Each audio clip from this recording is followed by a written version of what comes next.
Today's sponsor of the Vision Quest podcast is 920 Hat Company. Leather patch hats are in, and 920 Hat Company is here to hook you up with your very own custom hat. All patches are lasered on top-grade genuine leather and on popular brand hats like Richardson and FlexFit. Whether you're looking to show off your business or want a one-of-a-kind hat for yourself, 920 Hat Company can do it all. All the hats are handcrafted right in the Fox Valley, but worn across America. With over 500 hats in stock, they guarantee fast turnaround times. Honestly, Liam, looking at these hats, solid, right? Yeah, they're pretty. I like them. I like that patch itself. Oh, yeah. I mean, one-of-a-kind stuff. I know his name's Trevor. He does great work. He's actually gotten I think we got a knit hat coming. I think so, yeah. Yeah, we got that coming. So we're really excited to have these guys on board as a sponsor. So get down to check them out on Facebook. I believe they're on Instagram. Check them out, man. They got the best hats, I think, in the Fox Valley, if not in the state. Yes, sir. Yes, sir. So get down to 920 Hat Company on social media and check them out.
And we're live. We are live. We have a very special guest with us today. We kind of been waiting to kind of talk to you a little bit about doing an episode, but we have with us a very special guest, Lauren Louvive, and I hope I say the last name correctly. How are you doing today?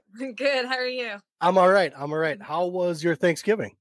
It was good. I cooked my own turkey this year, so Nice. probably cooked it just a little too long, but that's okay. It's still good. Proud moment, right? I mean, Yeah. Anything special you did with it that you're like, this is different than anyone else's, or were you just trying to keep it as simple? I put lemon on the inside of it. It's supposed to make it fresher. Ooh. Yeah. Okay. Tip for all you turkey cookers out there. Yeah. So that's awesome. That's good. So family, I assume, came around and were able to hang out? I stayed here in Wisconsin and went to practice and just kind of hung out. Just kind of chill day. So, yeah. Nice. Very cool. So we're here to talk about you. And like I told you before, this is your story, your tale.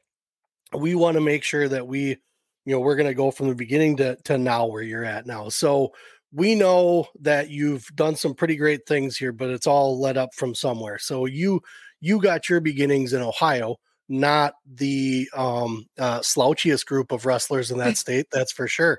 So when did sports really start for you? When did you kind of start getting into any sport? Like I said, soccer. What was your first memory of playing sports? Well, I guess it would be kind of a non-conventional sport, equine. So Yeah. Interesting. I grew up with horses. So my first ever sport was barrel racing on Wow. horseback. Yeah. Okay. So, Okay. So you were in shape. I mean, you had to be in shape to do that. Like that's no easy task. I've been around horses before. So knowing that you've competed doing that means you were going through some stuff. So where were you in Ohio? Like, I don't think of horse racing or doing any barrel racing out of Ohio.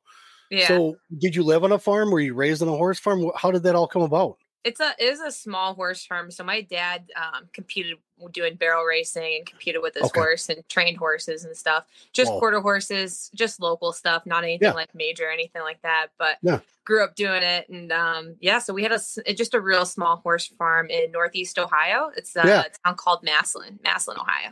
Okay. Yeah. Where does some of the people that are from here are familiar with like let's think of some of the high schools there. Massillon Perry. How close were you to that? That's in the same town that I grew up in. No kidding. I didn't go to high school there. I went to Washington, which is a couple miles down the road. But okay. My mom actually went to Perry. Yeah. Okay. All right. So you grew up. You started out in barrel racing with horses. So that's hard work. I mean, even if you're doing the local stuff, I mean, you still have to work with the horse. My grandparents owned horses, and I know that just hopping on a horse isn't getting it done, right? You had to you had to put some work into it. So with your dad being in it, though, was he hoping that you'd be the national champ, barrel racer kind of thing? Was that his aspirations that he was kind of hoping? I don't know. I don't know that he was hoping that. I don't know that, I don't really know what he was thinking. But my sister does still compete barrel racing, and we actually got into cowboy mounted shooting. I think it was like 5 or 7 years ago. Whoa. Yeah. So that's pretty fun. If you're not sure what that is, it's where you shoot 45s off a horseback, and you got to shoot. You're shooting blanks at balloons. Yes. And there's 10. You got 5 shots each gun, and you switch. There's a gun change. As you round the barrel, there's a gun change, and fastest time wins. If you miss a balloon, it's added 5 seconds. Holy cow! Yeah. That's impressive. Number one, to be in just anything with horses. Equine is tough. Like it's not only is it hard, but it's expensive as hell. Yeah. It is very expensive. What's that? And then you had guns to it. Then you had guns. Yeah. So. How American is that shit? That's very American, right? Horses and guns, man. So you started out with horse, we'll just say equine sports, because I mean, I can't imagine. Did you just do barrel racing? Did you did you show horses too? Were you kind of showing them at the same time? When we got into 4-H, so I started riding horses. Like my mom said that I could ride before I could walk. So we started as a baby riding horses. And I remember riding by myself when I was 4. So in a basket? Did they have the basket on the set? No, I was just in the pasture by myself. Yeah. So I wasn't allowed to pass the creek or whatever, but so I had a distance that I could go. But I was 4 riding by myself. That's really cool. So I mean, you were put into the work area right away, because there's a lot of care involved. There's responsibility as well. I mean, you got to get up in the morning, feed them, make sure you exercise and training and doing those things. So you're really already kind of being brought into a mindset of it takes work, right? Mm-hmm. It's not something that you're going to be riding out and just being like, dad does that. There might be a couple things dad does because he's good at it, but you guys had to put in work. You guys had to, go out to the pasture and help with the horses. So where did you, were you getting up at 4 o'clock in the morning, 5 o'clock in the morning to do anything with the horses at a young age? No. My dad would take care of it before we went to school, but after school, we had barn chores after school. Yeah. Okay. So it's school, obviously there's a good balance there. You had parents that understood that you had, you go to school, but still you had responsibilities when you come home to do all the chores. Where did you start to mix other sports in with it? You didn't just quit equine right away, did you? No. You were trying a couple things here and there. Yeah, no, I actually still kind of compete in equine whenever I go back to my parents' house. So I still ride and still sometimes compete, but just local stuff just for fun. Yeah, right. Nothing major, but right. I think my parents started us in I don't know, I played soccer, I played baseball, church league stuff, you know. Yeah. And then I think middle school, I used to love to run. So I wanted to make the track team. You know, you don't have to try out for track, but I thought you did. So yeah, so I used to love to run, and and I wanted to be on the track team, and then I found out there was this thing called cross country. So I think middle school was a big time I started like running. Okay. And that's kind of when I found wrestling too, because I started running track, and then I was like, man, I got the school record, I think like the second time I ran the mile. And then I was like, man, I really want to like do well at running. And so I was like, I need a sport to stay in shape in the winter. And this is just my own thinking. Like, I got to do something in the winter time. Right. Right. And at my middle school, we only had basketball and wrestling. There's only 2 sports, you know, in middle school. That makes sense. Yeah. So I went out to the basketball team. Basketball team. And the basketball coaches were actually like, they made some sort of joke, but like I took them pretty literal at the middle school age, you know, and they made some sort of joke. Like, if you don't know how to dribble a ball, you should just leave. And I was like, I don't know how to dribble a ball. And I was like, oh gosh, I better leave. So I like left the meeting, and then I was like, well, I better go see if I can wrestle then. And so I went and talked to the wrestling coaches, and they're like, wow, we've never had a girl on the team, but if you want to, I guess you can. So yeah, so I started wrestling. Very impressive. So you had the wherewithal to want to stay in shape, but before we leave the equine sports in the dust, what were some of the most memorable moments you have from riding horses? Because I can only imagine there's got to be a couple, because it's tough. Like, it's not. When I was younger, I dated a girl that raised Clydesdales, and she showed them. I mean, she rode them as well, and I was like, you got to be kidding me. These things are like a ton, and you're just all hanging out with 20 of them in a field, no problems whatsoever. So what were some of the biggest things that you remember from any kind of barrel racing or anything equine that sticks out in your brain? Oh gosh. Well, I'm like trying to think. I'm like, oh geez, there's a bunch of stories, but let me think. I guess one that comes to mind is like, so we did like the barrel racing and stuff like growing up, right? And you'd asked if I tried like showing them. So in high school we did 4-H, and we got into like, I think it was actually middle school, high school, maybe like my 8th grade year going to 9th grade, something like that. Yeah. And I wasn't allowed to show my horse because you couldn't show. I'm trying to think how you couldn't show. I want to say gilding. So like sure. Yeah, I think that's what the case. You had to be a mare or a stud. It was like some weird rule. So the horse that I typically rode, I wasn't allowed to show. And so I had to use a different horse. And so my dad's like, oh, you can use mine. And he had a very green, not very broke horse. Yeah. And I was like, okay. And he's also a stud. So so for anyone who doesn't know, he's not neutered, if you will. Right. And so I was like, oh boy. Okay. And so that was just a really rough week, because he's not my horse. He's very green, and he's a stud. And and so he gave me kind of a hard time in the arena a couple of times, and kind of like reared up on me a couple of times, like in the arena. So I'm like showing him, he's like rearing up and bucking and just like doing all this, like just kind of dumb stuff. And I mean, I'm in 8th grade, I think going to 9th grade. So I was embarrassed, and then also like mad and frustrated, because I'm like, he's not my horse, and I'm like, it's not my fault. Yes. So I was like, this is dumb. But like, so that was frustrating. So I guess that would be one story. And then another story, one of my horse, I've had multiple horses. So my horse that I had just passed away. Okay. And we That's went rough. went on a trail ride. And so it was an unclaimed horse that we had on the farm. Sure. And he was actually a Mustang. Oh boy. Yeah. And so if you don't know, Mustangs are captured horses, right? And have brands on them. And we actually called this horse El Frico, because he would have these episodes where, I don't know if this is actually what was happening, but where we think that he would like revert back to maybe when he was being captured, because he would just have these moments where he's fine, and then all of a sudden, boom, he's like freaking out. Just snaps. And so, I don't know if it was that or if he was just crazy. But Anyway, so I'm riding this horse and we're doing this trail in this state park that we had never been to. And so I'm riding and we're in it with a big group, my family. So there's I think there was 10 of us in a group, and we're all riding our own horses, and I'm riding this horse, and they're like, Lauren, just talk to him. And I'm like, all right. So I'm talking to him. And then all of a sudden I look over the edge and there's this straight down cliff. Just drops straight down. And I start panicking a little bit. Yes.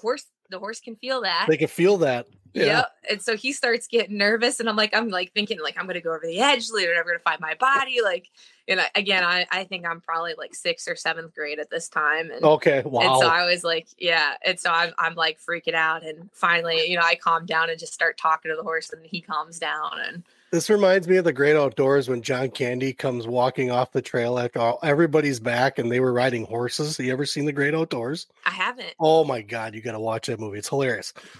They're all just on a trail ride. None of them own horses. These are just horses that are on that farm. Oh gosh. John Candy got the one that was the oldest one, and it was the one that could care less what you thought, did, or said, or anything like that. I think he got off because he's like, well, he needs a little bit of a break. He gets off and he's like, hey, let's walk this way. And the horse wouldn't walk. And he starts yanking him.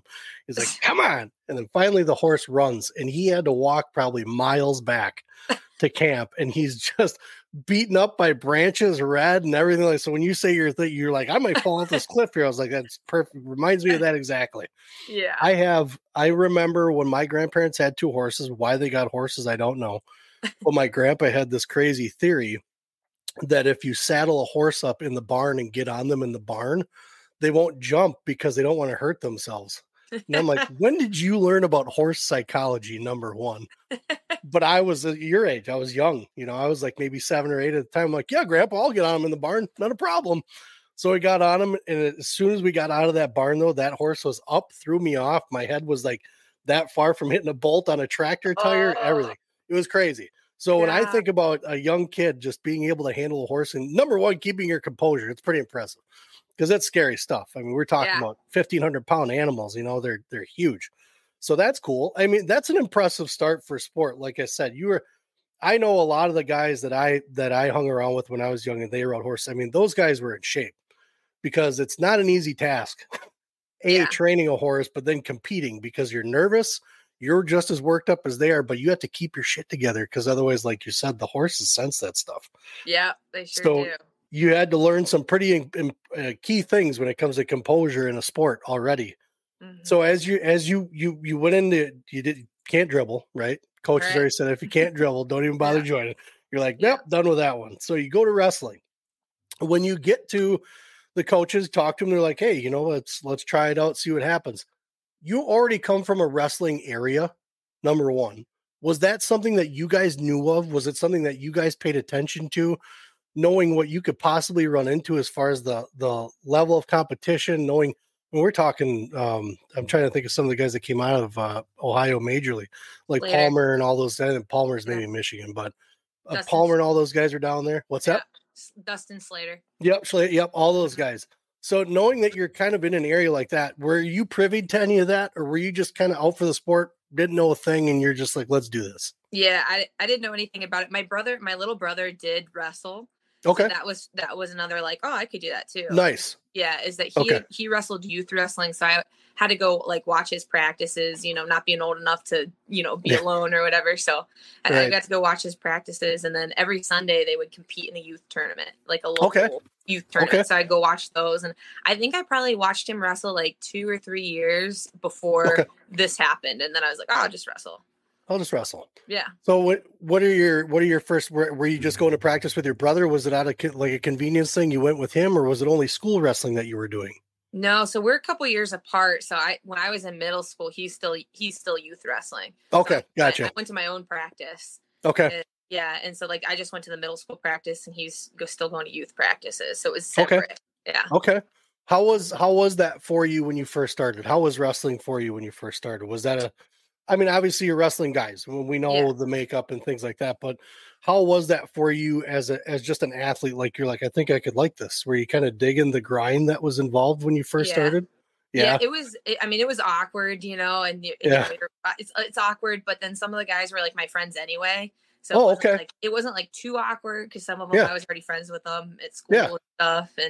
And so that part wasn't too bad, but I guess I did like the grind. And so I stuck with wrestling because I was so successful in most of my other sports. So, and like in high school and stuff, I played volleyball, I played soccer, I ran indoor and outdoor track. I even did powerlifting for like a season or something. And so I did a lot of those, and most of the like track and cross country, I was pretty successful, like winning a lot of like tournaments and invitationals and school records and stuff. And it was easy for me. Running was easy. And so then wrestling was challenging, and it was not easy. Right. And so that one kind of stuck with me because it was such a challenge, and because I wasn't good at it. I wanted to be better at it. So track was running. I mean, if you can run, they show you some technique, you can get better, you know, things like that. So as you were kind of traveling through that sport along with wrestling, did you notice that the running was helping you conditionally, and like, especially when you see other guys in the room and they're maybe a little more tired than you are because let's say that's just football shape's way different than wrestling shape. And I would imagine track or cross country shape is a little different than wrestling shape.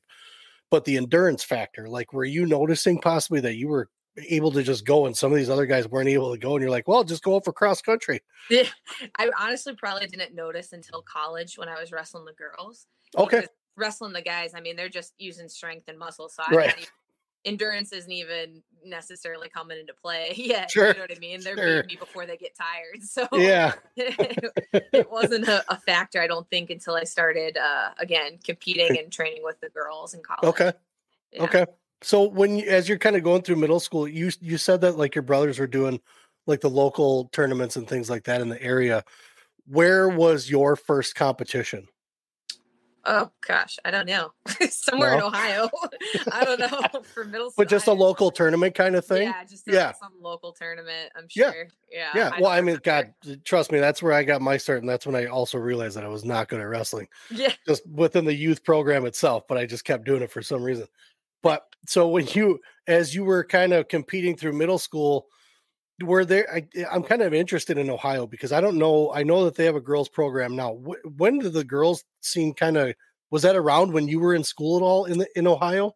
I only seen one other girl while I was in high school. Oh, okay. That ended up at our tournament. So like my whole 4 years of high school, I seen one girl that came to our tournament. And so because we were both girls, they put us in the finals against each other. And we were the same weight class. We were both 125, but we didn't see each other in the tournament. And so like I might have won a match or two, and then I was out of the tournament, and she might have won a match or two, and then she was out of the tournament. Yeah. And then they both put us in the finals against each other. Because they're like, oh, there's two girls, you know, and so they both showcase finals. Which but I also thought, I was like, I didn't earn this. Like, it's cool that they're showcasing us, but I also thought it was dumb because I was like, I'm not actually in the finals. Like, they just want to, you know, they're just putting two girls against each other. You know? Yeah. I didn't feel like I deserved to wrestle in that finals. I was glad that I got to wrestle another girl, but yeah. Well, it makes sense. I mean, in the grand scheme of things, it's kind of one of those things where you're right. I didn't earn it, but I think in hindsight, it's always 20/20. But it seemed like it was something that they realized that this could be a pretty cool thing for you guys, but also for the sport as well. Exactly. But so that's pretty cool. So that was one of your experiences. Do you remember the first match you ever won? I do. I actually do won the first match. Remember, it was in middle school. Okay. And, I actually remember because it was like I think it was like one of those duels, like where you wrestle two other teams or whatever. Yep. And we were wrestling, another local team, and they were like killing everyone. Like they were like good, you know. Yeah. And they're like destroyed. And I remember everyone on our team was losing. Only two guys on our team like won their matches. And so I was like, oh man. And I go out there and wrestle. And this is my first year wrestling. And this kid, he just played with me the whole match. Like he just like grinded my face into the mat and just like, ouch. Yeah. He didn't try and turn me. He was just doing like the power half. Yeah. Just arm bar, whatever. Power half. Yeah. Yeah. Just grinding my face in the match. And then he'd take me down, and he was honestly just playing with me. Yeah. And I don't know what happened, but I think it was third period. So there maybe that conditioning, but third period, I remember I was just tired of my face getting ground into the net, and I was like, and so I remember we started back, neutral or whatever. And I took him down, and somehow he ended up on his back, and I was squeezing as hard as I can, and my nose started bleeding. and I remember I was like, I can't let the ref see this, because if he sees it, he's going to stop it. So I just buried my face in his neck. And the kid's screaming because he knows I'm bleeding. And then so I got the fall. I mean, I was probably almost teched, but then I got that pin, and that was my first one. So that's awesome. And even better is that guy thought he was just killing you. Yeah, he was, but either way, you're like, not today. Ain't happening. That's awesome. So middle school was the beginning. Mm-hmm. What was the transition like for you? Because again, girl wrestling guys, there wasn't a lot of girl teams, if any, obviously. What was that transition like for you going from middle school to high school? Were you a little more obviously developed in learning the sport and knowing the sport? So were coaches kind of noticing like, hey, she can wrestle? Were you a starter in high school right away? How was that transition for you? I was a starter all 4 years, but nice. I wasn't good. Do you know what I mean? Like, right. I wasn't good. I did have to wrestle off for the spot. Okay. I did barely make the spot every 4 years. Like, I made it by the skin of my teeth. They considered varsity spot, you wrestled off for every tournament for your spot. Oh, okay. So, I think if you had I think it was 10 or 15 varsity matches was a varsity spot. Yeah. And so I think I barely made varsity every year, so. It still says something, man. I mean, that's 4 years of being a varsity in a boys sport at the time, that's a big deal. I wasn't good. I didn't have very many skills. I was just tough and stubborn. So that's training horses helps, right? Yeah, I guess. Yeah. Pushing around 1,500-pound animals definitely helps you kind of maybe manhandle some dudes out there. So your freshman year, do you remember the first duel that you were in for high school? You remember that? No. What was your first win in high school? I don't remember that either. You don't remember that either? No, I don't. I just remember the tough wins, or you know what I mean, like that. Yeah. So So as you're kind of going through, what were some of the more memorable tournaments that you had? Because I know sometimes a lot of these guys, especially around here, they get pretty excited about, I want to get back to this tournament this year because I didn't do what I wanted last year. What were some of the more memorable tournaments you had in high school? I know that we did this big tournament that was some of the guys that were winning state and stuff were at this particular tournament, and it was huge. So I do remember competing at that one. And I remember the schedule, when my brother wrestled at it, he was wrestling at midnight. So it was geez. I know it was kind of crazy. It was a holiday tournament too. So I think it was can't remember if it was before Christmas or after Christmas. It had to have been after Christmas because everyone was struggling to lose weight and stuff around that time. So right after Christmas, and maybe after Christmas, before New Year's, and everyone was like, "Why are we doing this?" But I do remember going to that tournament and enjoying that tournament because it was such a big tournament, and a bunch of the Perry guys and Jackson, and a lot of North Canton. So a lot of the guys that were doing well were competing at this tournament. And so I did enjoy that one. And then this is slightly different, but sort of what you're asking. And I wrestled this, I think it might've been one of our home tournaments. We hosted a tournament and I ended up wrestling this kid, and I remember them calling Louive to the mat, but they mixed up my school of where I was from. And I was like, that's weird. They said I was from the other school, but they must have just mixed up our last names or whatever. Sure. And so I get to the mat and I'm wrestling this kid. And I noticed halfway through the match that everyone is yelling, "Go Louive," or yelling my last name. Yeah. And I'm like, that's so weird. And then anyhow, I end up beating the kid. I think I ended up pinning him or catching him or whatever. So I ended up beating the kid. And then we found out after the match, he was my cousin. Oh, no shit. I didn't know him. I had never met him, but we found out that, he was my cousin or second cousin or something. And holy cow. We had the same last name. And I was like, all right, Louive's not very common. So, right. So we ended up finding after the match that we were cousins. So. Interesting. And I did murder your last name, by the way. It's okay. It's so okay. That's, but interesting fact that you didn't even know this kid was your cousin. No. Holy cow. Well, either way, you still wound up being. Another question I have for you. Were you cutting a lot of weight? Because again, the chemical makeup of boys to girls different. weight loss different, right? I mean, Mm-hmm. even though each person is different, but just the way that we're built. How was that for you coming up and trying to make weight? Were you always were you wrestling up, or were you having to cut weight as well? So when I started in middle school, I honestly don't even know what I weighed in middle school, but I Sure. definitely wrestled up, because they had the old fashioned scale that's not digital, that you had to move it was ridiculous. The weight on top. Yeah, I'm like, why don't you guys have a real scale? Like they had like the doctor scale, and I was like, right, this is weird. But anyway, so I don't even know what I actually weighed, in middle school. Sure. And I know they had me wrestle up in middle school because they just put the guys where they thought they would win, and they're like, oh, she's gonna lose anyway, so we're just gonna I'm pretty sure they bumped me up like 2 weight classes in middle school, which that was not fun. And then in high school I just wrestled what I weighed until my senior year. And so I just had to watch, around Christmas time and stuff, but I didn't really cut any weight until my senior year. I decided, because I wrestled 125 and 130. Okay. And then my senior year I was like, guys are tough at 125 and 130. Totally. Like, girls can do well, at the 101 or 105 weight class against some of those guys, Yeah. So I was like, all right, well, I'm not going to make that, but I decided to cut down to 119. And that was a little bit hard for me, just because like nutritionally, I didn't really know what I was doing. It was rough trying to figure out, you think just like, oh, eat salads and no protein or anything like that. And so like it was interesting, and don't drink water, like all the dumb stuff that you think that you're supposed to do, and then you find out later all that was dumb. I probably should have done that, So I did learn the hard way a little bit. So knowing the age gap between you and your brother, were you and your brother on the team at the same time? Yes and no. So no, not really. No. I think we're 3 years apart, I think. Maybe. 3? Okay. Maybe. But he actually quit wrestling for a time. Okay. And so kind of once I got into high school wrestling, he stopped wrestling for a little bit, or around that time, he stopped wrestling for a little bit. And actually he swam for a little bit. Oh, nice. And my high school coach, I remember my high school coach being like super mad that he quit, because he started in youth, and my high school coach was also the youth coach. And so I remember him being mad and like, he's going to be a 200-pound swimmer.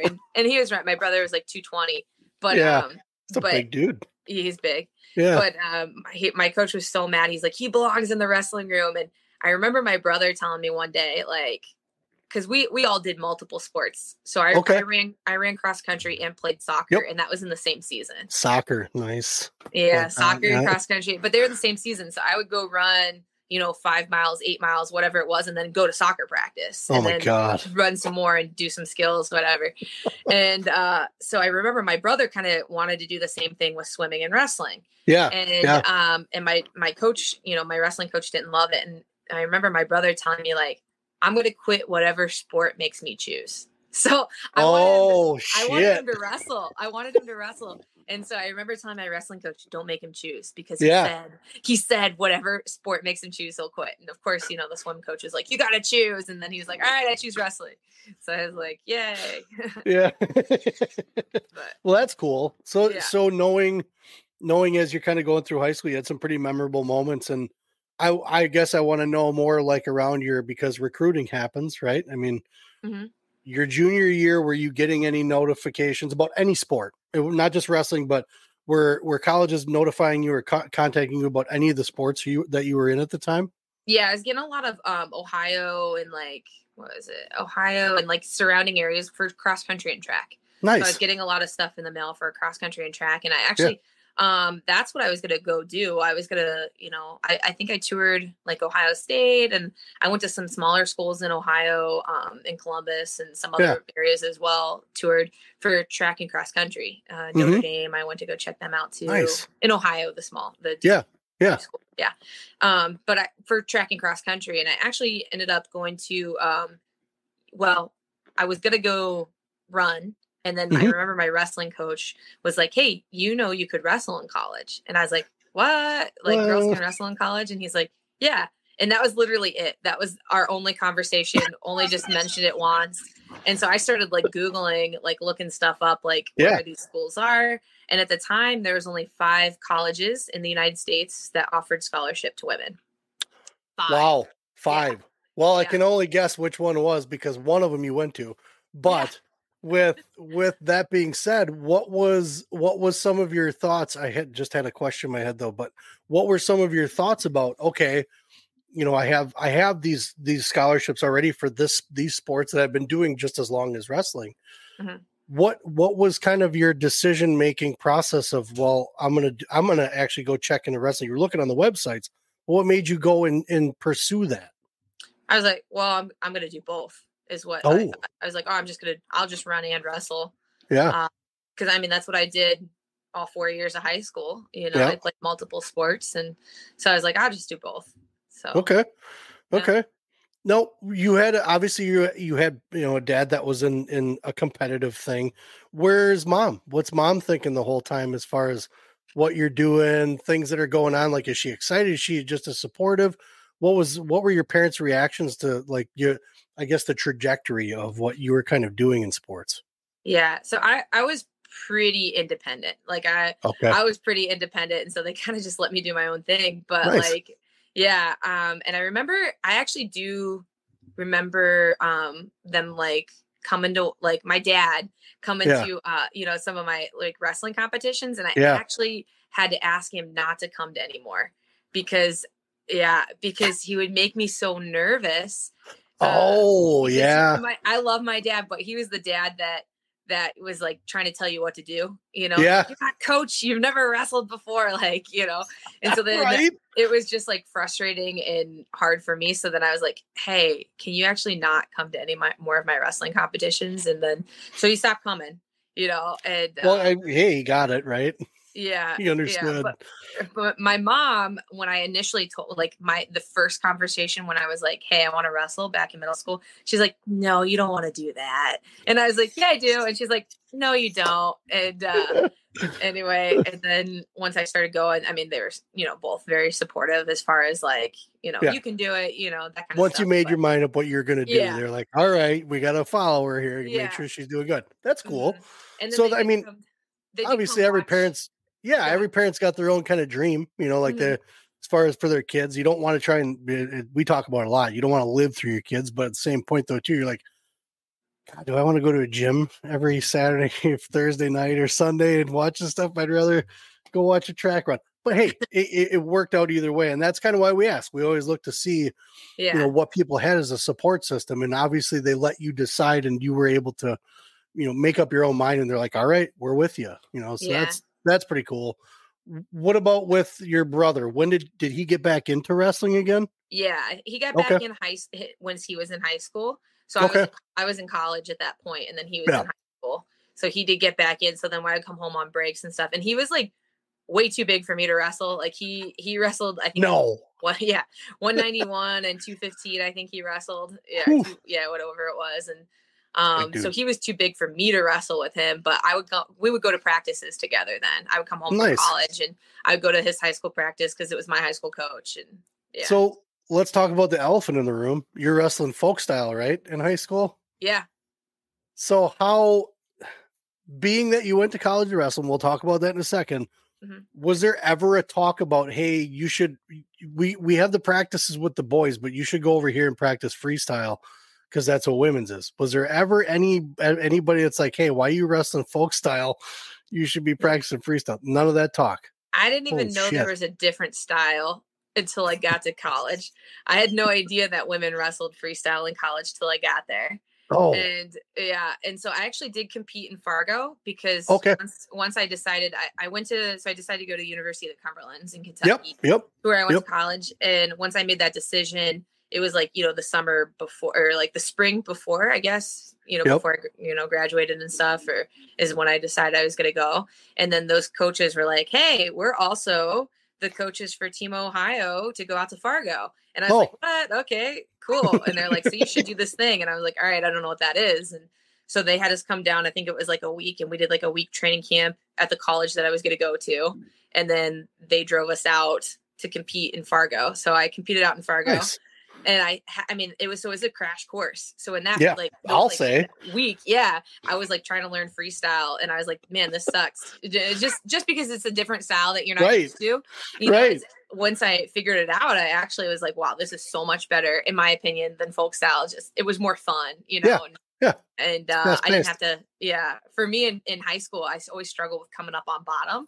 So in freestyle, it's like, oh, you don't have to come up from bottom. Like, this is awesome. Yeah. So, yeah. So knowing that you went, how'd you do it at Fargo? What was your turnout? All-American, I took 8th place. Nice. Yeah. Nice. So that's a nice first trip. Yeah. In my first match, do you remember when people would take like a single leg and then you would do like a flip to get out of it? Yes. Yep. And give up 4 points if it's freestyle. So I forward rolled out of it and went feet to back and gave up 4. And the ref was like, oh no. And he's like, she doesn't know. Yeah, I had no idea. So I thought I was getting out of a takedown and I just gave up 4. So you're like, nope, yeah. You can't go throwing that back over towards the mat like that. That's for sure. Yeah. So that's pretty exciting. So you had some pretty good results going to Fargo before you step on the college mat, right? So you got, then from there you have prep time to get into college and college wrestling. And it was obviously fairly new even then when it came to girls wrestling. So where were you guys? What was the training situation for you when you first got into college? You went to the University of the Cumberlands. Where is that in the first place? A lot of people don't know. It's in Williamsburg, Kentucky. I think it's like 12 miles from the border of Tennessee. So it's pretty southern Kentucky. Yeah. And we got a couple Wisconsin kids that are down there currently too. So yeah, a couple of boys went down there. Cumberlands, I believe. There's a Tennessee Cumberlands too. There is. I think this is the one that you went to, that they went to after seeing the singlet and stuff. I think I can't remember the guys' names, but I have them on a spreadsheet somewhere because I'm trying to rank guys. Cool. It's a great time. But so how was the training as far as obviously guys are doing folk style in college? Were they in the process of bringing more girls in for a team to be able to train with, or were they sending you somewhere to train? No, we already had 60 girls on the team. Holy cripes. Okay. Wow. Yeah. Nicely done, Cumberlands. Yeah. So they were the number one there's only 5 colleges, but we went to Canada a lot to compete, like almost every other weekend. And there was a couple of schools in Canada. So we did a lot of like Canada tournaments, and then they actually came to our nationals, which I thought was crazy. I was like, it's the United States nationals, but Canada can still come. I was like, it makes it an international tournament technically, but but anyway, so we did compete against Canada a lot, and then you are seeing the same schools. And then, I mean, honestly, there was a lot, like 5 my first year, but then I think there was like 7 or 8 my second year, and then 12. You know what I mean? It just like kept piling on. They kept getting more and more and more. Like everyone kept adding programs, but yeah, when I started, we had 60 girls on the roster. Wow, that's pretty cool. So that's a big shout out to those guys for that one, especially at the time. I mean, you're like you said, 5 schools. Yeah. So it's pretty impressive to be. I mean, I think it's something that should have happened in the first place, but being the schools that paid attention to it, they had such a deep pool of people to pick from to have great teams, because there's so many girls out there already competing that just didn't have a spot, right? Yeah. So what was the level of competition like for you in the room? And were some of these girls used to freestyle already when you got into the room? Yeah, some of them were, because I mean, there was, it wasn't a new program when I went. It had already been around for like 6, 7, 8 years. Before I got there. Okay. And I guess traditionally University of the Cumberlands, they had jujitsu. I guess they had jujitsu. Yeah. And they had done away with the program by the time I got there. Wow. But I don't know if that was like, a transitional thing or something, I'm not really sure. But a lot of those girls already did no freestyle and stuff like that. So and we had girls from all over the country. We had girls from Hawaii, California, Texas. Those were like the main schools that was supporting girls wrestling early on. So that was the majority of our team was Texas, California, Hawaii.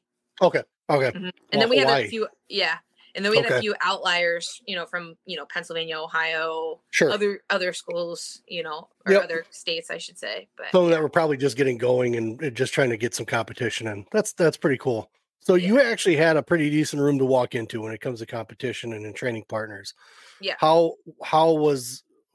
Were you ever at a point, and I can only imagine college was probably the point, but I'm guessing here.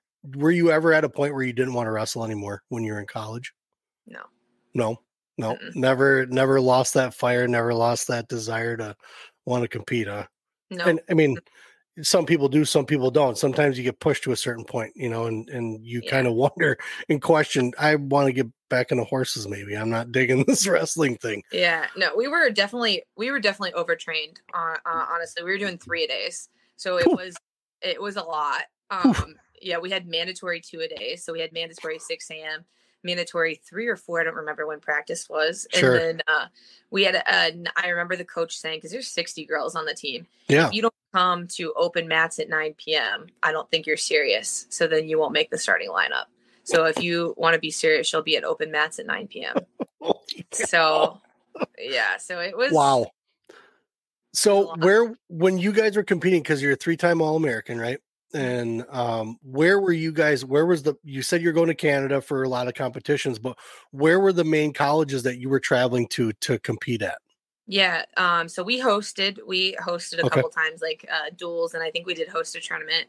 But we were going out to Jamestown, North Dakota. Oh, wow. Wow. Yeah. We went to King College in Tennessee. Okay. We went to Oklahoma City. Yep. We went to Missouri Valley. Okay. And then Menlo, California. Okay. All right. So some pretty decent areas as far as, especially with the girls programs and women's programs, they were kind of the, I guess, pioneers, for lack of a better term, when it comes to getting things really started. So where were you, was your first freshman year? Did you All-American your freshman year? Yeah, I All-Americaned. I don't know what all years. I ended up having knee surgery twice while I was in college. Okay. So I think I must have missed a college nationals. I'm not really sure. Okay. But yeah. So yeah, right. I did All-American my freshman year. What was the highest placement you got in college for the nationals? Fourth? Okay. Yeah. What were some of the more memorable matches that you had in college? One was wrestling my best friend at nationals. So it was like, this is going to stink. Cause it was like, at first, I think it was like the first maybe 2 years that I was in college, like you could have unlimited numbers. Oh, we were winning on sheer numbers. You know what I mean? Like it almost didn't matter how, because we were so deep in numbers. But then I think maybe my second or third year, they were like, okay, you can enter as many people as you want, but only 10 count towards points. Yeah. Okay. Yeah. So then you guys the coaches just had to decide who was going to be, part of the 10. But when you get to these nationals, did you ever watch any of the college nationals, anything like that before you got into any of this? Did you know how big some of these were? I mean, obviously with you guys, it was different. It was a little smaller at the time just because things were getting going. But what kind of, I guess, coverage were you guys getting? Did you guys notice like Flow Wrestling come into the event to check stuff out, even though they weren't probably streaming it at the time at all? Yeah. But none of these guys are coming around to kind of check out what's going on with this national scene with girls, huh? No, we didn't have any of that. No, we didn't have any of that stuff. I do remember you had asked what like one of the more memorable tournaments was. Yeah. I remember my absolute favorite tournament to go to was the national duels. Oh yeah. Okay. Because it was a dual tournament. So that's like fun. Right. Know? Right. And then I remember the reason that it was my favorite is because we got to compete, next to the Division I guys. So like, nice. So it was when they were still like, everyone was still going. So we're like on the floor next to like, Iowa, Oklahoma, you know what I mean? Nice. Like, Ohio State. Like we're like on the floor competing against all those guys, Yeah. And I thought that was really cool, especially being women's wrestling. Like it still was kind of unheard of then. You know what I mean? So people are like, you're going everywhere and people are like, oh, women wrestle or girls wrestle. And like, even guys that wrestled didn't know that girls wrestling existed. You know what I mean? Crazy. So it was really cool to go to that tournament. And I remember, Dan Gable was there and that was like super cool. And again, just getting to compete on the floor next to all the other Division I schools was like really awesome and felt, very like validating, like, oh yeah, hell yeah, I'm a college wrestler, right? So, yeah, that's right. That was my favorite tournament to go to. Nice. So as you're getting through the college scene, were you starting to compete on a senior level or like at U23s, World Team Trials? What were some of your bigger moves outside of college that you were trying to do? What were some of the competitions you were in? Yeah, so I didn't know what any of that stuff is, but I wanted to do it all. And so Yeah. U23s didn't exist back then. Yeah. So it was juniors. We had juniors or we Yeah. had, seniors. And so I competed all this stuff and I was getting beat by the seniors, but I still went to the US Senior Nationals Yep. and World Team Trials and Body Bar. I think those were like the main three. Okay. Body Okay. Yep. what do they call it now? It's like Junior World Team Trials, I think is what they changed it from. But at Yeah. the time, Body Bar was one of the sponsors, and so they called it the Body Bar. And yeah, right. Yeah, That's so one of them is the Defense Soap Super 32. So it's whatever. there you go. Yeah. So as you were competing with these other events, these more international events, because you won the World Team Trial Challenge in 2020, correct? 2019. 19. Yeah. So you won that. So you were having success. You were doing well. As far as anything you said you wanted to go out and accomplish it, you were kind of hitting the notes perfectly. So where did you kind of see your, like, I guess your projection, I guess, is of what you wanted to do? Where obviously you want to win a gold medal, you want to try and get to the Olympics, things like that. But what was your training like then, as far as aside from the college competition, but going to the world level? Did training feel different from college to that? I mean, 3 a days is a little different, right? Don't get me wrong. Yeah. But was it the same type of training, or did they show you on the world level, wait, you can do this, you don't have to do this kind of thing? Did you notice a difference at all? So I was competing on the world level when I was still in college. Yep. Right. So I was still trying to do that. So it wasn't any different. Okay. There was literally no differences while I was still in college. Okay. Because it was the same, it was the same coaching staff and okay. And so like nothing changed. And the only thing that changed is we actually had less girls in the room because it wasn't season. And so whoever wanted to go, so the numbers dwindled then, and it wasn't a requirement to be in the room then. And so that kind of went down, but it wasn't until like when I moved on to the other programs that I learned new things. So that's when I started like learning, different maybe tactics and strategies and different ways to train. And hey, maybe 3 days aren't the best idea, which you already feel that it's not the best idea, right? But right.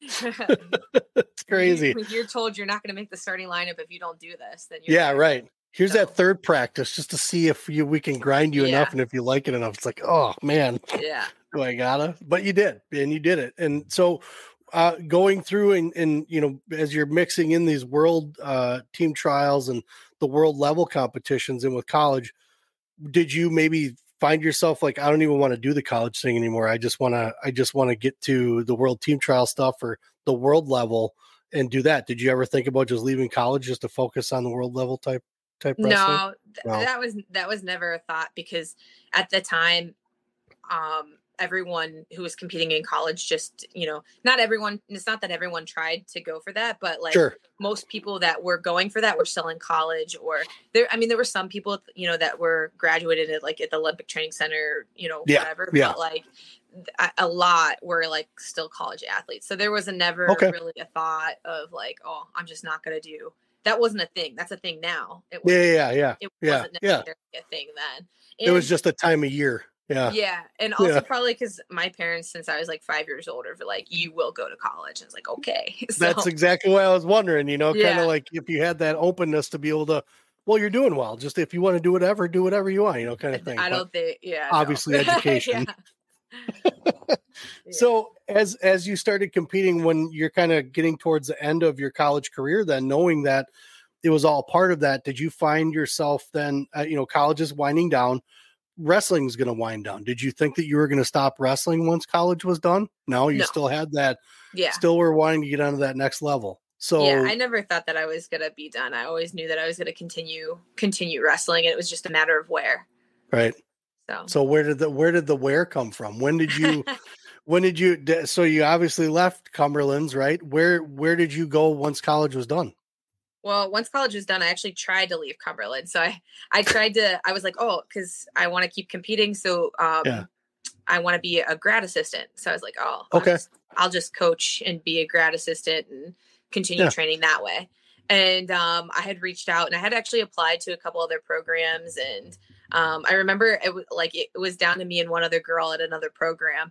And the coach told me, I remember him telling me like, hey, like you were both so close. The only reason that she's gonna, we're gonna give the job to her is because she's smaller and she can wrestle with my lightweights. And I was like, I'll cut weight for this job. Like, I was like, oh, what do you need me to weigh? Like, I'll wrestle with the lightweights, But anyway, so she ended up getting that job. And I remember the one thing I didn't want to do is I was like, I do not want to be a grad assistant at the same school that I graduated just because I knew how difficult that would be. Sure. To have been on the team with the girls and then not just like be a leader, but try to coach them. Sure. I knew that would be like kind of difficult. And so I was like, I don't want to do that. Well, that's what I ended up doing because that is the only position that was available and that they needed someone. And we actually had a coaching change at that time. And so then the new coach that came in was like recruiting me to be his grad assistant. Gotcha. And so, and that in combination with nothing else being available, I was like, okay, it looks like I'm staying. So that's always nice though too. I mean, like you said, even though the wrestlers in the room, there may have been some that you knew already, but the coaching had changed, and who knows, that can bring a whole different light to a situation once a different coach comes in. I mean, we can look at what's going on, what happens in Wisconsin right now, and the room changes a little bit, and some guys you may not like it, even though you were there, and all of a sudden the mood changes just because the head coach changes, and you kind of shift a little bit. So once you got that coaching position, what did your training, I guess, for competition kind of slow down because you were coaching more, or you were still in the mode of trying to get on a world team and stuff like that? Yeah, I still had the, like, I'm going to make a world team, and okay. It didn't slow down. And so like my duties, like, yeah, I had to come and do like some office work and like some recruiting. Yeah. But my biggest duties were for me to wrestle with the girls and to help run practice. And what I found is that it was very difficult to try and coach and train. And I made sure that I got my workouts in, and I would go to like the boys' room sometimes, or sometimes I would have like a kid come in and I would wrestle with them before my practice. But what I found is that if I'm wrestling in practice, it's really hard to wrestle in practice and run practice. We had another grad assistant, and he's the head coach of a program in California or Colorado now. But he was the grad assistant with me. And while we were coaching together, so sometimes he would run practice and like I would wrestle, or sometimes we would both coach. But like, it was still difficult because, I mean, we had a lot of girls on the team. We didn't have quite 60, but it was 30 or 40. That's a lot. It was still a lot. And, if I'm trying to wrestle, they're still asking me questions like, hey, coach, how do you do this? Or how do you do that?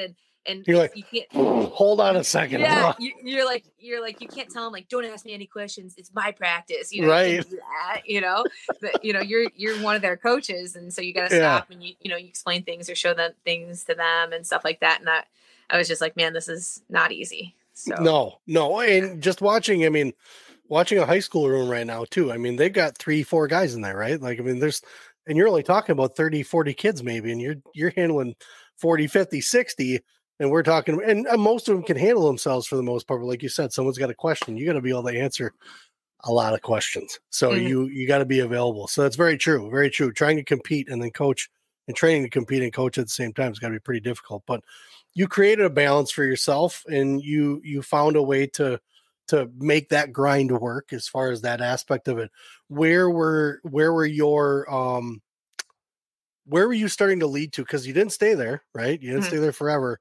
Right. When was the transition to leave Cumberland's? When did that start to happen?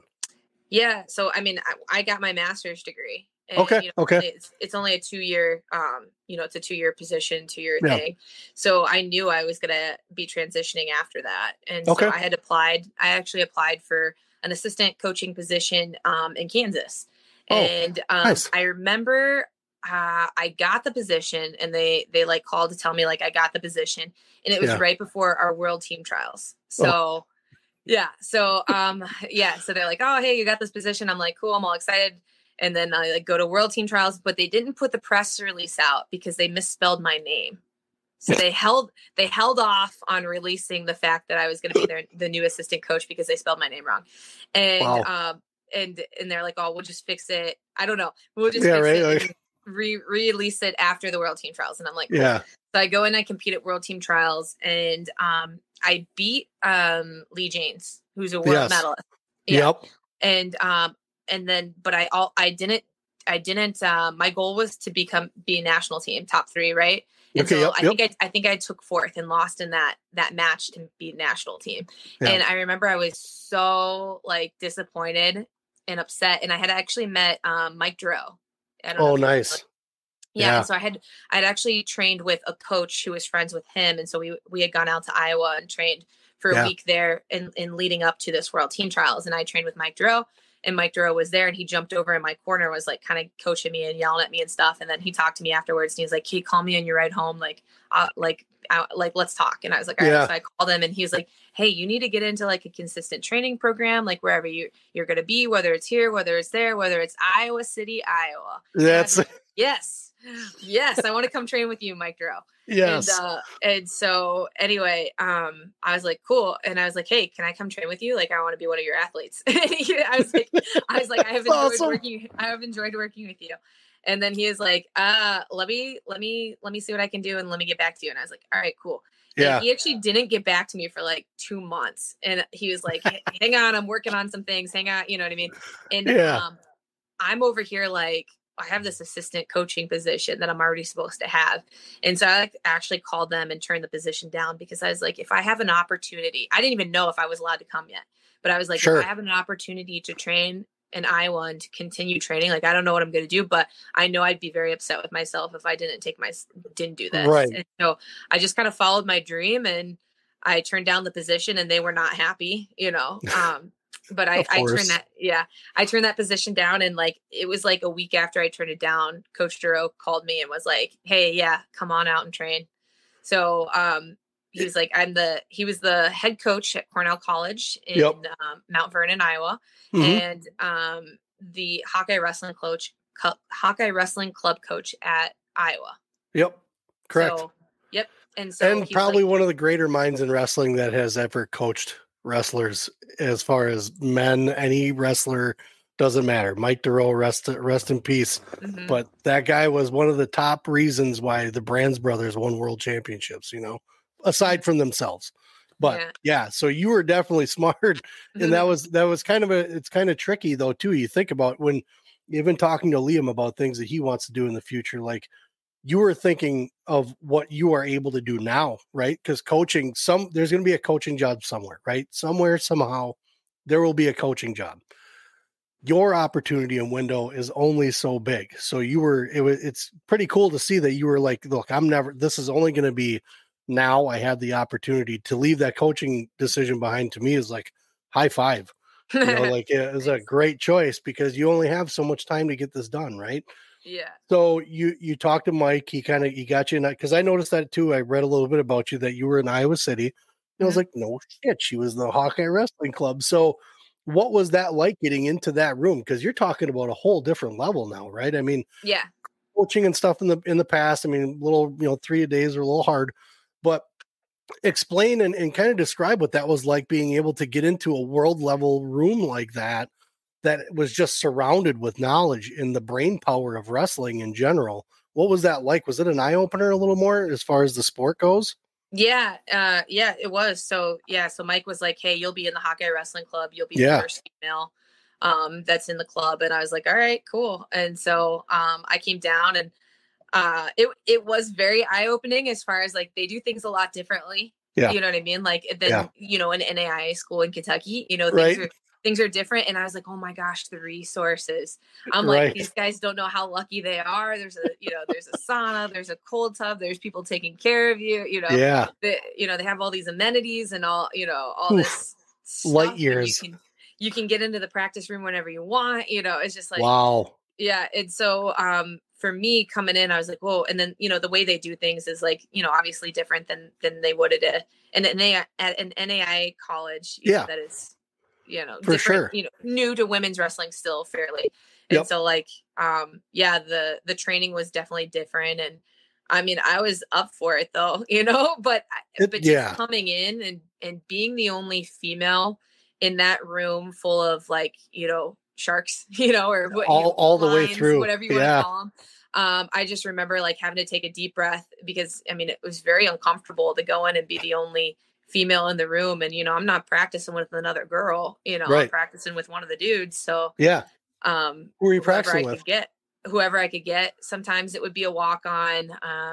It was almost never a starting lineup guy. Sometimes it would be a walk on or an extra in the room, or if they had an extra person, or a lot of times they're like, hey, try and bring in your own partner. So during off season, I was able to bring some of the guys from Cornell. So I would go up to Cornell practice too and bring some of the Cornell guys in to wrestle with me. And then I made friends with like a jiu-jitsu owner. She coached a gym or owned a gym in Cedar Rapids. And so sometimes she would come in and I get to wrestle with her a little bit. Nice. So, yeah. When you're competing and practicing, like you're obviously practicing with guys, were you noticing your level had jumped and your capabilities and the things? Obviously, I mean, coming from middle school, it's way different, but just from where you were at Cumberland's to the training now that you were, because you're out of college, did you notice your levels jumped? I mean, you're beating world level people, things like that. So was that something that you kind of noticed, or were you just kind of going with it and you were going? It didn't feel like my levels had jumped, especially not right away. You know what I mean? Because in the practice room, I'm still, getting beat and stuff. And, I remember one time Tom Brand's telling me like, hey, I don't know what to do with you. And I was like, what do you mean? He's like, you're not one of my guys. You know what I mean? And I want them to run the guys into the wall, but I don't want that to happen to you. So I don't really know what to do with you. And I was like, okay.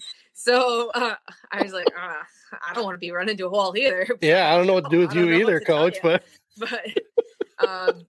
yeah, so that's awesome. Yeah, so it was just it was definitely different. But it did get a little bit better, like when some more of the girls, like Megan Black. She's from Iowa, and she actually went to school in Illinois. And so whenever she was like home for breaks or things like that, she would come in and we could wrestle together. Yeah, that was really good. Very cool. And then I had been there, I think it was like 2 years. And so Coach Duro passed. Yep. And then after his passing, they brought in Mark Perry. Yeah. So then when Mark Perry came in and he started coaching the women, they brought in some other females too. So Allie Reagan, Forrest, Michaela Beck, or Kayla Beck. Yeah, Michaela Beck, sorry. And then Caleb Miracle. So they all came in. And so there is like some more options as far as female training partners go. So that Mark Perry situation was a little different, right? So obviously he went to school there. He was part of the program. But he was coming in and starting at the time when D1 colleges and things of that were really starting to kind of grab hold of this wrestling situation, right? Like they were starting to really form teams for girls, and it was becoming a lot bigger at that point as far as the competition side. What happened? So Mark left, right? He went down to Arizona State and kind of went down there.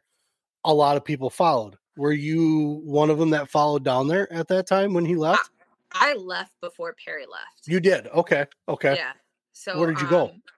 The Olympic Training Center. So I had left. So in 2019, when I won the World Team Trials Challenge Tournament, I wrestled in the Final X against Allie Reagan. Yes. Yep. And so when we were preparing for that, I didn't exactly want to be in the same room preparing. I wanted a little bit more space to prepare for that. Yep. Because I knew the competition, you know what I mean? Like you're competing against someone. And so I just kind of wanted my own space. And so I went out to the Olympic Training Center to prepare for that. A lot of people that were competing for Final X were at the training center, and I already knew a bunch of the girls from camps and things like that. And so I went out there and trained for Final X at that. And then after I competed at Final X, I lost. So I didn't win that match. Right. So I was like, all right, I think it's time for me to move on. And so that's when I transitioned I moved out to the Olympic Training Center full time. Okay. And so we're talking 2021, right? At that time? 2020? No, this is 2019. 2019. Okay. Right after the Final X of 2019. Yep. And then COVID hit, right? And then COVID hit. I was out there for a year, and then COVID hit. Yeah. And then COVID hit. But I didn't get to train there for a full year, and then COVID hit. So yeah. So what were your thoughts, being that you were there, and obviously it's a great place to be. I mean, even more of a library of knowledge to pull from when you're out there. But once COVID hit, were you kind of thinking, well, we'll wait till this comes through? Because I always kind of get curious, like, because this is a hard sport. Right? This is not an easy sport where where do you find yourself like not, you're still competing, right? I mean, you're just at Bill Farrell, right? So when COVID hit and you were like, did they tell you that you guys couldn't stay out there anymore? What was the kind of protocol? Yeah, so it's kind of weird. I remember I actually just competed. So they had I'm going to get this a little bit mixed up, but they had the Pan Am Championships and then the Pan Am Olympic qualifier back to back in Canada in 2019, or I guess it was 2020, right when COVID hit, right? Yep. And so I had just competed in Canada. Yep. And I just got back, and then the second group of Americans were competing currently in Canada.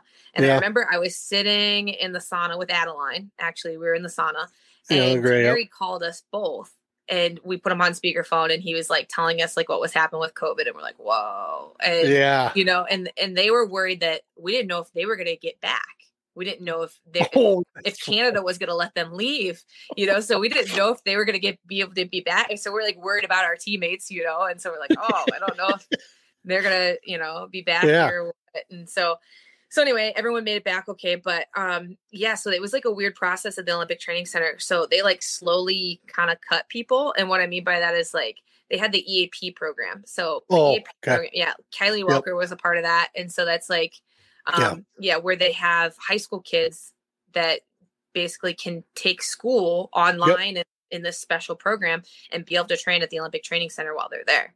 Yeah. And so they cut all the kids who were, you know, in that EAP program or that were younger go. Yeah. And so they let them go home first, or told them they had to go home first. And then I think we only trained out there for like a week or two. And then they were like, hey, actually we're closing, like we're shutting the training center down. And we're like, okay. And so it was like this kind of weird thing. And at first, like Jakara and I were still training. We'd be like, all right, we're going in the wrestling room. We're just not going to turn the lights on and no one will know we're here. There's security cameras everywhere, but we're like, oh, they won't see us. And so I remember we were wrestling and security came in and we just froze. And then like, we like tiptoed behind and they seen us and they're like, hey, you know, you guys got to leave. So we're like, okay. So we're like trying to sneak workouts in, you know, and then, then they finally like shut down, like completely, like no one's allowed on campus at all and stuff. And they actually let us to take like some equipment home and stuff. But I remember at first, like we were trying to, first of all, we were running in the mountains. I remember I would just go run in the mountains. I would wake up and I'd run until noon. I'd be like, oh, cool. I ran in the mountains for like 3 hours today. Whoa. Yeah. It was crazy. You can get lost in those. I mean, I spent some time out in Washington and Oregon. I mean, and you start going and you're like, oh, well, I'll just go this way. And you're like, well, I'll go. And then it turns out you got to go all the way around this just to get back where you came from. But man, just to kind of lose yourself for 3 hours and just training out there, that's pretty sweet. Like, yeah, it was fun, but I mean, it didn't really have much to do with wrestling, you know. Nope. It was just running. Yeah, and then we started like doing some stance and motion out there too. And then I remember like Jakar and I would put on like sweats, and we'd make sure we put on like sweatpants and some like sweatshirts or whatever, and just go wrestle on the turf. So that was like. Yeah. So we're like, we're just going to take shots really slow. And so we don't get like turf burn or whatever. Right. Yeah. And just don't take me down hard. Okay. You know, we'll just stay. You guys are just finding any way you could. Like you're trying to find any way you could to compete. And it's a lot of these guys, I mean, guys are just putting mats and stuff down in their garages. Yeah. Right. So just to get people over. We made friends with people that got some like, you know, not very much mats in their basement. And then like, one of the guys had mats in his garage, and we were going over there and train. Like literally, like only 2 people can wrestle. It was like so small, and it's like not a garage; it's like a bedroom size, you know. But we were thankful to be able to, you know, go there, and it's freezing, you know, because it's a garage, and so we're like bringing heaters and trying to turn the heaters on, and anyway, It shows your dedication, though, too. I mean, you guys were still had your eyes on the prize and what you're trying to get to, you know. So I mean, that's. High five to you guys for still trying to, I mean, it was a struggle, right? I mean, that was a weird time. Even for the high school kids, we had parents that were buying mats to just have something at their house so the kids could practice any way that they could, you know? So, and you guys are doing the same thing. It's kind of funny how you mentioned that the high school kids got to go home first. That's because they still had parents that would take them in yet because they're still in high school, right? Whereas you guys were all older. I mean, you still have parents that cared, but it's like you didn't have like what was the last time you were at home and stayed in your bedroom kind of thing, right? Yeah. So Well, that wasn't their reasoning. Their reasoning, their reasoning was like that COVID was supposed to affect the kids or the youngers first. Youth. I don't know. That's what they told us. That's what they're like. Hey, we got a lot they're more vulnerable. We're gonna send them home. They're probably liable. Yeah. We got a lot of reasons back then of why not to do things. That was kind of interesting time. So you guys got the boot. Where did you wind up? Because obviously you guys still were staying out there, but did you wind up leaving then after so much time? No, Colorado Springs. I stayed there the whole time. I think I did go to visit my family for like a week or 10 days in Ohio. Yeah. But no, I stayed out there full time because I knew that if I went home to Ohio, I didn't have any training partners, and it was nice to kind of go home because my parents are both retired. And so like life literally didn't change for them. Like, you know what I mean? They were still doing all the farm stuff and like everything was still the same. And I was like, wow, it's kind of normal here, And so, right. So that was kind of refreshing. But like I knew that if I stayed there, I didn't have any training partners and I would have probably transitioned, And so right. Yeah. So I was like, I need to get back to where my training partners are and where, we're struggling together to find places to train. And so that's what I did. And we ended up having a local jiu-jitsu like club, I guess So they opened up their room for us, and so they're nice. They had their own facility, and they're like, hey, you guys can come in and train, and very cool. So we got to go in and train there, and then and then USA Wrestling actually found another location later on that they got designated as a special place where we could go and train. So. Yeah. Okay. So they were trying to find a way to, but when you guys were, when you were out there, cause I know I talked to a couple of guys about this.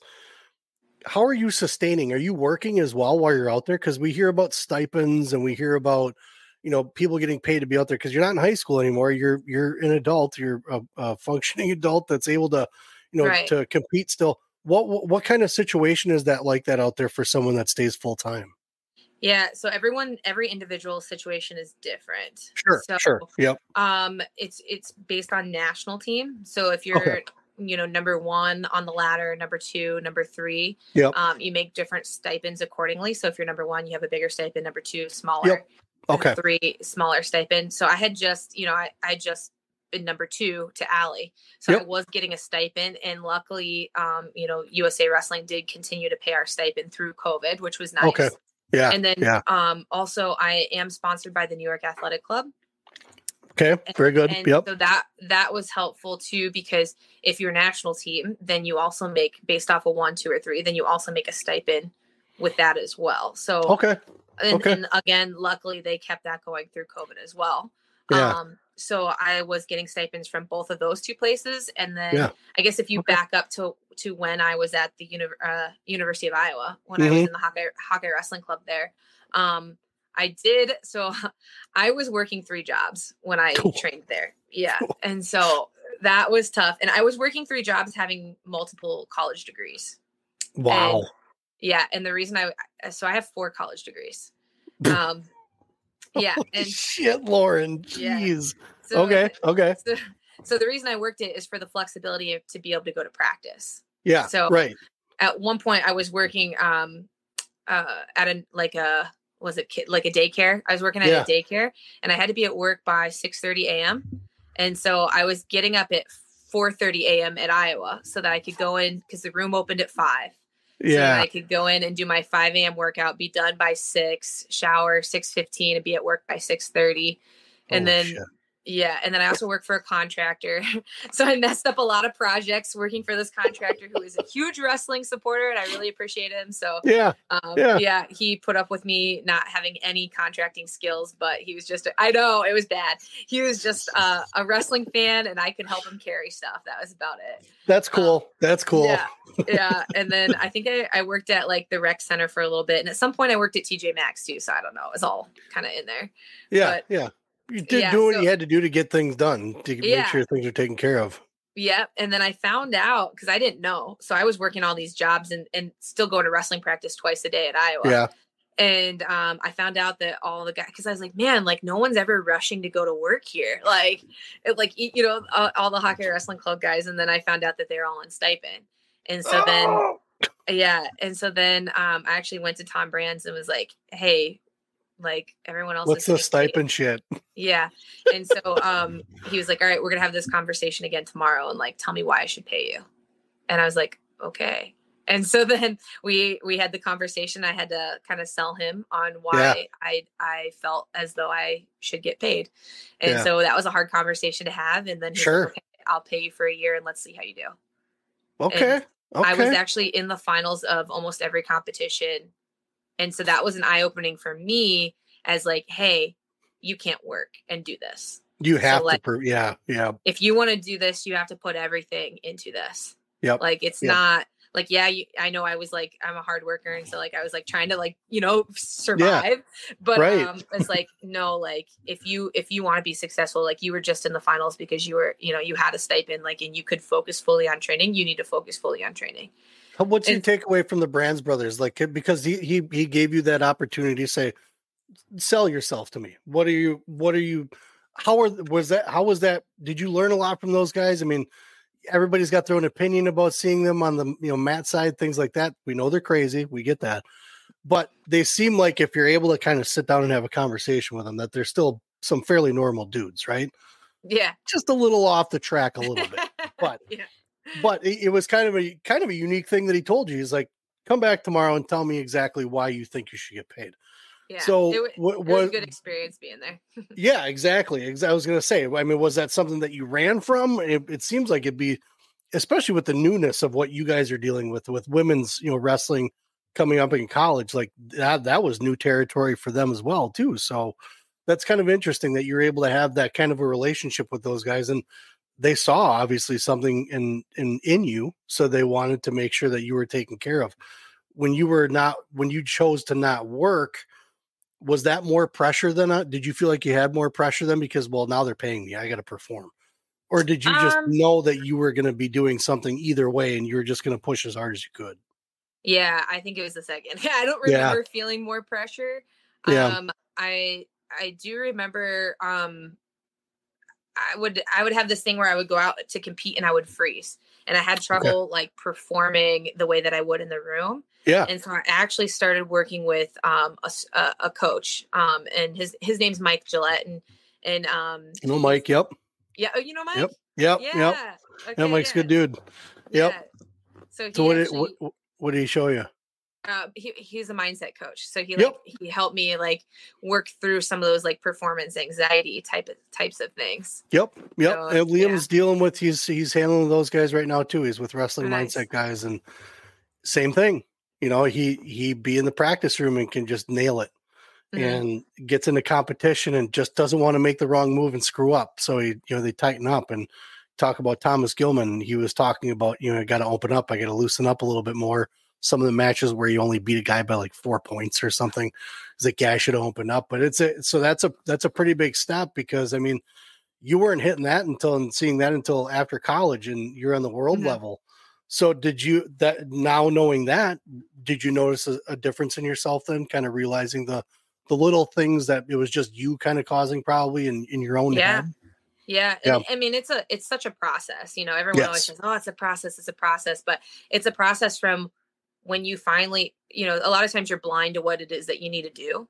And then when you figure out what it is that you need to do, and then you figure out how to do it, then you have to actually do it, and then there's levels to doing it. You have to be able to do it in the practice room. You have to be able to, then do it in competition, and then you have to do it again in competition, but at an elite level. So there's always layers to all of this. And so like, I mean, I did, I knew it, I figured it out. And then like, there were layers to it, and it was a process in figuring out, and it's still a process. Always. I mean, I think if there's one thing you can take away from wrestling itself and apply it to everyday life, is that you're never going to perfect it, right? You're never going to perfect it. You can drive yourself to perfect it, and you can drive yourself to want to perfect it. There's just Cale Sanderson's not even perfect, right? I mean, he still lost in international competitions. He won 159-0 in college, but it's a whole different ball game once you step outside the college room and get to the world level. So where were you once COVID hit? COVID was kind of petering off, things like that. where were you once COVID started to wear off? What competitions were you looking to get to? I don't even remember what was around that time, 2021 and stuff like that. What were you starting to kind of push yourself towards? So we competed internationally there around that time. We did a tournament in France. So we competed internationally in France, and so that was pretty cool. What else? I'm like trying to think.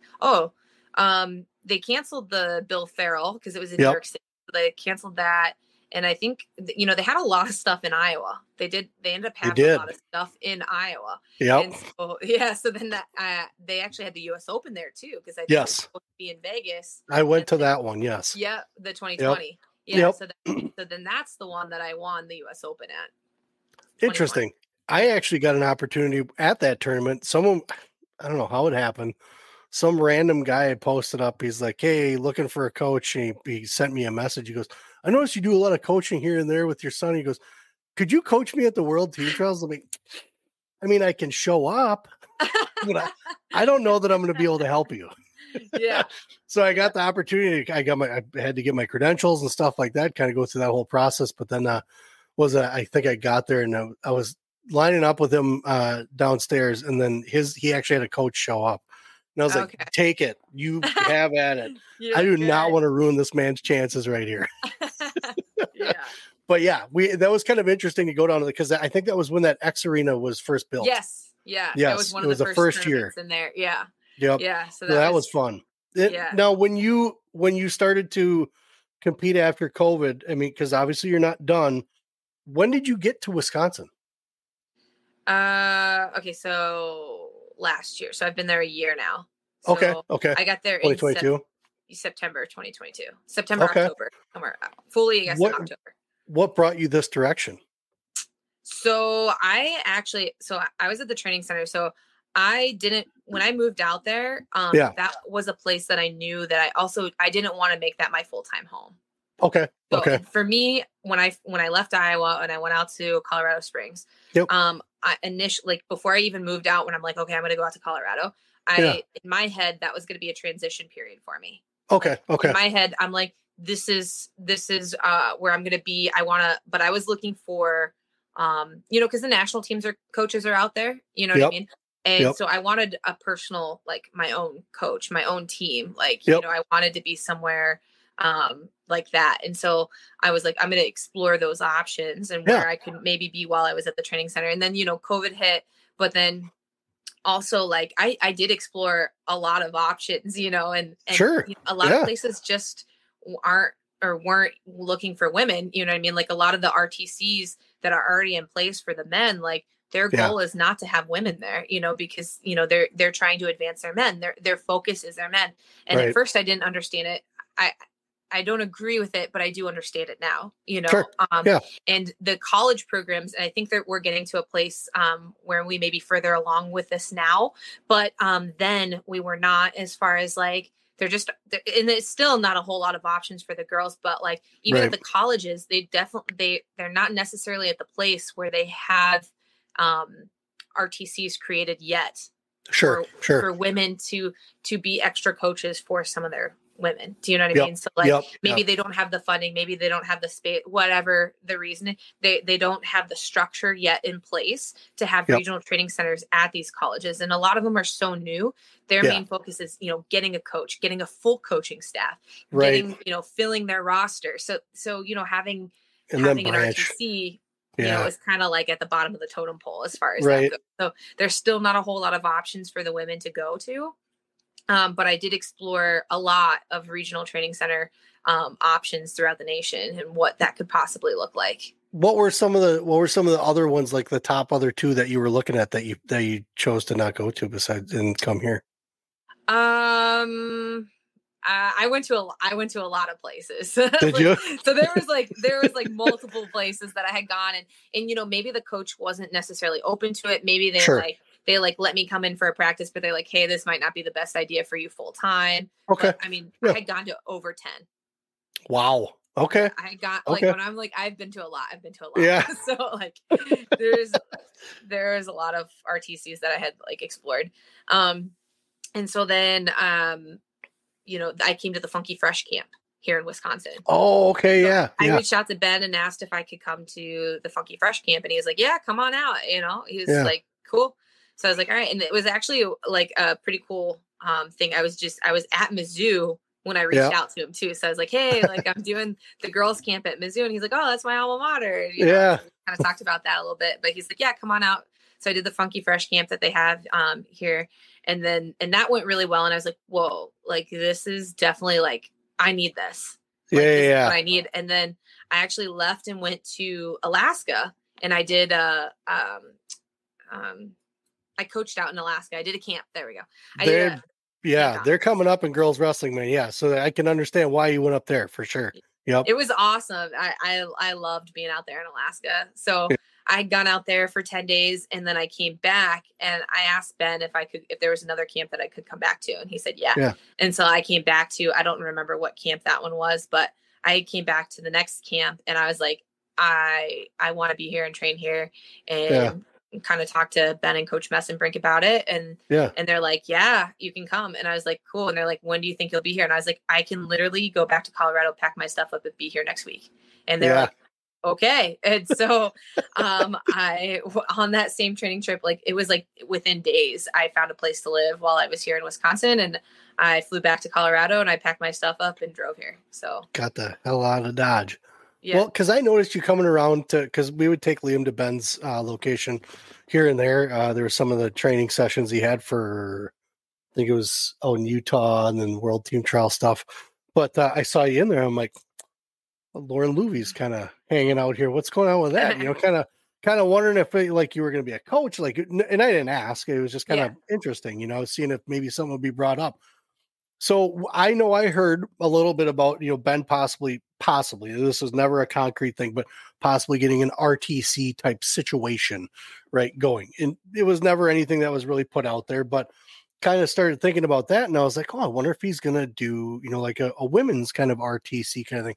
Has that ever been brought up with you guys? As obviously you're there now, and the knowledge that you have and the things that you've been through in wrestling, has that ever been a discussion of creating like a women's RTC at AWA? So I don't know, you know, what Ben's thoughts are. Right. Nobody does. I would absolutely love to do that.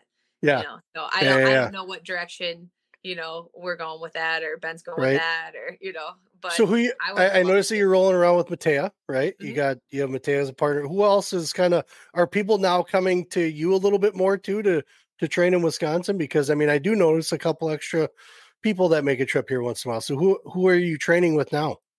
Yeah. So Matea is probably, you know, my number one training partner that I go with. Brooke Crawley comes in the room sometimes, and like her and Matea I'll go to, but I do train with a lot of the high school guys. So okay. I do train mainly with Matea and the high school boys, and we're working on getting some more female partners up here. So this season. So nice. Yeah.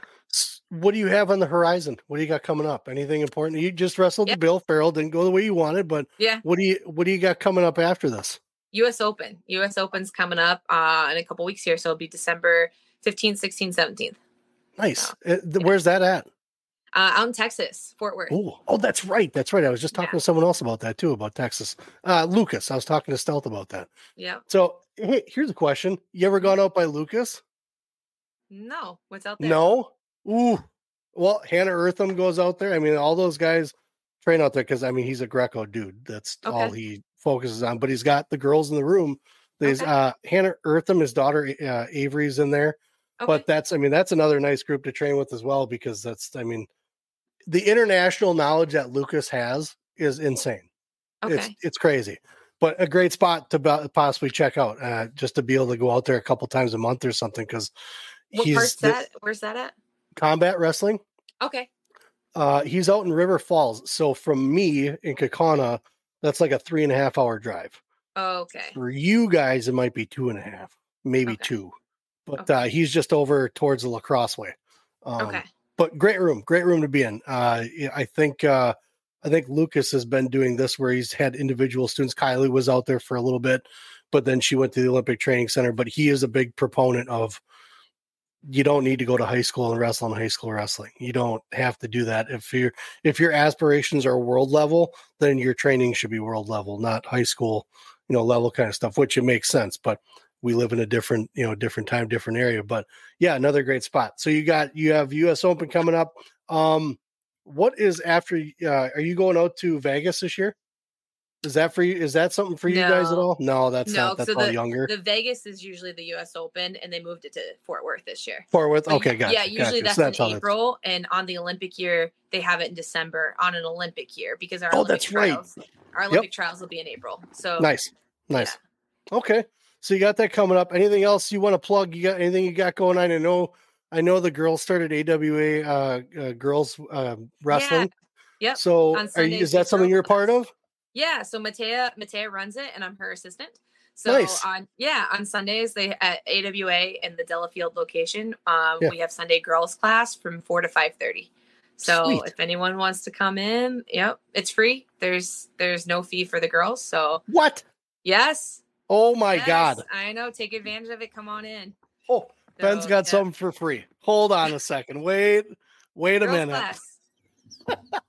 That's cool. That's very cool. And a great group of girls. I've had Brooke on. It'd be great to get Matea on. So you guys will make some noise, I think. And plus you have a great group of girls within the state too. And the young ones too. We've seen a lot of the younger girls coming up are really, really competitive. So it's good to see that you guys have created a coaching situation here for those guys. So no shade on all the other girls coaches out there. Relax, calm down. But great. Hey, we've been on for an hour and 34 minutes or something like that. Okay. It's a holiday weekend. We're going to get out of your hair. Okay. I do have a couple other plugs if that's okay. Yes. Plug away. Yeah. Yes Athletics, the first ever women's shoe created by women for women. Whoa. So, yeah. Yes Athletics. Yeah. Yep. I might have a shoe here. You might grab it. Go grab it. Hell yeah. Oh, I don't have it. It's in the car. I don't have it. Okay. I don't have it. I don't have a shoe. But anyway. Yes Athletics, YES? YES. Yes Athletics. Check them out. And then Barbarian Apparel for your singlets. Yep. Check them out as well. They've got really nice, comfy women cut singlets. They got men cut singlets too, but Barbarian Apparel, super awesome there. But you don't wear guys singlets, do you? No, not anymore. No, not since middle school. So middle school, they used to make you and you had to wear the t-shirt underneath, and it was right. Yeah, not anymore. Weird. And then and then if injuries or injury prevention, I highly recommend Next Level in Waukesha. They actually have 2 locations, but the one I go to is in Waukesha, and they're super awesome. That's where I weight train at. But injury prevention, they have been phenomenal, and my body has never felt bad. I mean, I feel like I'm 18. What type of things do they offer within there? What are the things that are helping with recovery? So it's honestly the way that they strength train. So it's their format of strength training. There's a lot of mobility and a lot of injury prevention within the strength training. But they also have physical therapists and different things there as well. So awesome. Well, it's like a kind of like a one-stop place right there. That's for sure. Yes, it is. Almost Crest-like with the situation that he's got going on out there. But with that being said, any more plugs? You plug as much as you want. Yeah, Mike Gillette. Check out Mike Gillette at MikeGilletteInfo.com if you mindset things. Yeah. Yes. Mike Gillette's, he's, again, great dude. I've been able to talk to him at a couple of tournaments and stuff that we've been at, but awesome guy. So yes, definitely check out Mike Gillette. I agree. So we're going to let you go. I do want to talk to you for just a second once we're done. But we're going to let everybody else go and they can watch this awesome part right here. Bye.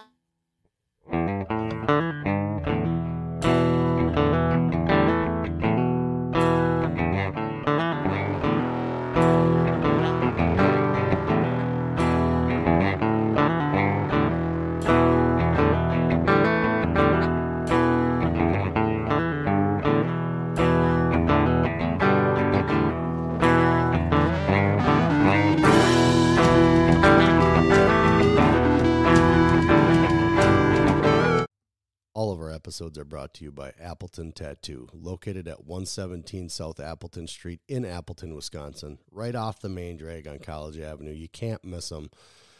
I've had some work done. I have a Celtic cross that covers my back that was done by Jason. We're not done yet. Jason Winans and crew, the artists that he have there, those guys are the best in the Fox Valley. They are definitely one to go to if it's something that you've just been kind of throwing around. They'll make you feel comfortable. It's a very clean environment, very nice crew, and very willing to get done whatever you need done when you need it done. You can message them on Facebook. I know they're on Facebook. You can give them a call at 920-604-8289 and get in touch with Jason Winans and crew at Appleton Tattoo, located again in Appleton, Wisconsin at 117 South Appleton Street, right in Appleton. Very flexible hours, great crew, clean environment again. I would not send you anywhere else except for these guys. Appleton Tattoo.